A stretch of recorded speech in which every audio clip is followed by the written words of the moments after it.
Saya ada seorang rakan kelas yang tidak gemar bergaul. Hanya saya seorang yang bercakap dengannya.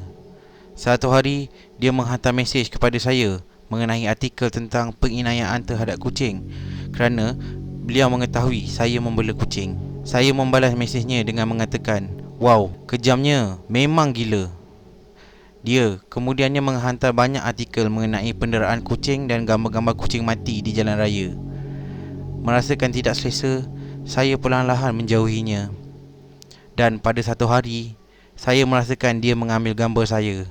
Ketika dia meninggalkan tempatnya, saya secara senyap-senyap memeriksa telefonnya. Untungnya, telefonnya tidak lock. Jadi dengan mudahnya saya dapat memeriksa galeri fotonya.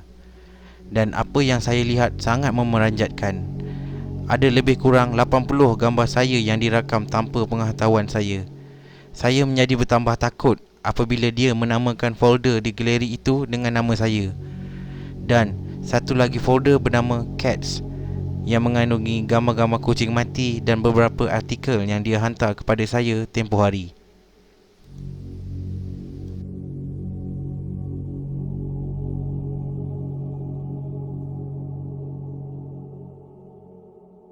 Kisah ini mengenai kakak kawan saya.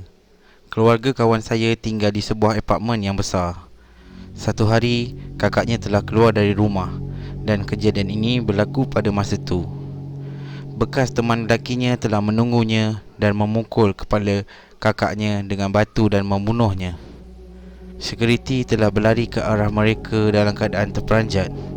Bekas teman lelakinya telah lari naik ke tingkat atas bumbung apartmen sebelah, lalu terjun membunuh dirinya.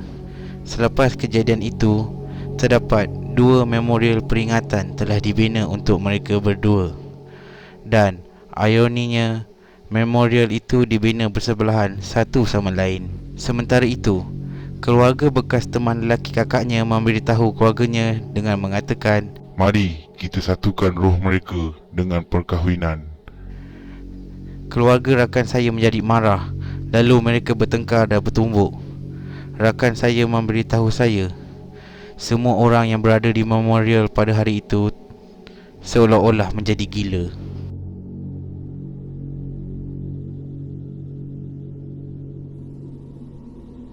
Seorang guru kami memberitahu kepada kami mengenai mimpi yang dia alami. Dia bermimpi mengenai 3 atau 4 tahun setelah kematian datuknya. Di dalam mimpinya, hujan sangat lebat dan datuknya yang dalam kebasahan menghulurkan sapu tangan kepadanya. Sungguh pun beliau menyayangi datuknya. Beliau tetap menolak dan enggan menerima pemberian datuknya. Dan tiba-tiba, beliau bermimpi memandu kereta melalui sebuah terowong yang besar. Dan beberapa ketika selepas itu, beliau menjadi ngantuk lalu menekan brek. Beliau terjaga dari tidur dan merasakan mimpi tersebut amat pelik sekali. Keesokan harinya, beliau menaiki kereta bersama suaminya. Selalunya, beliau tidak tidur di dalam kereta. Tetapi, pada hari itu, beliau merasa mengantuk lalu beliau tertidur.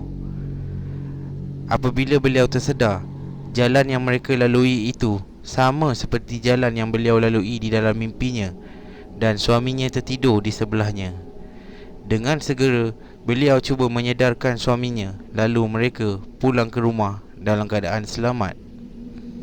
Beliau ketakutan kerana hal tersebut. Beliau memutuskan berjumpa dengan dukun. Dukun tersebut telah menafsir mimpi beliau seperti berikut.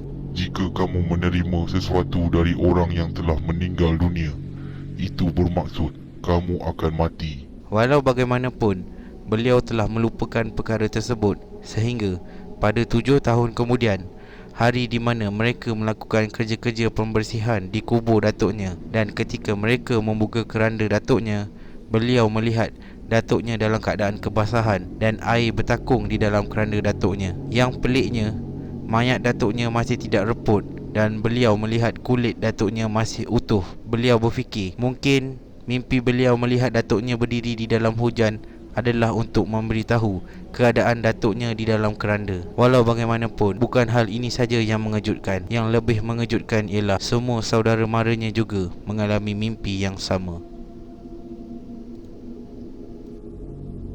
Ini bukanlah sebuah kisah seram, tetapi saya merupakan seorang yang kekok dan cuai sejak dari kecil. Jadi banyak kejadian dan insiden kerap berlaku, dan sekali tu saya pernah hampir mati. Saya seorang yang sukakan haiwan. Jadi tanpa berfikir panjang, saya berjalan ke arah jalan yang sesak dengan kenderaan lalu lalang. Saya selalu tidak memikirkan akibat yang akan berlaku ketika saya masih kecil lagi. Ketika saya mula melangkah ke jalan raya, saya mendengar suara dari arah belakang saya. Hati-hati. Ajaibnya, saya telah ditolak ke tepi, dan apabila saya melihat belakang, tiada sesiapa di belakang saya. Abang saya berlari mendapatkan saya. Dalam keadaan sedih, beliau berkata, Woi, macam mana kalau kau cedera? Kau tak sepatutnya melepaskan tangan dari aku. abang saya berlari keluar dari kedai meluru ke arah saya. Jadi mungkin suara abang saya yang berkata kepada saya tadi. Walau bagaimanapun, saya juga tetap terdengar banyak suara orang berkata kepada saya. Terima kasih kerana sudi menonton. Semoga anda semua terhibur. Nantikan video seterusnya, dan jangan lupa tekan tombol subscribe dan like. Jumpa lagi.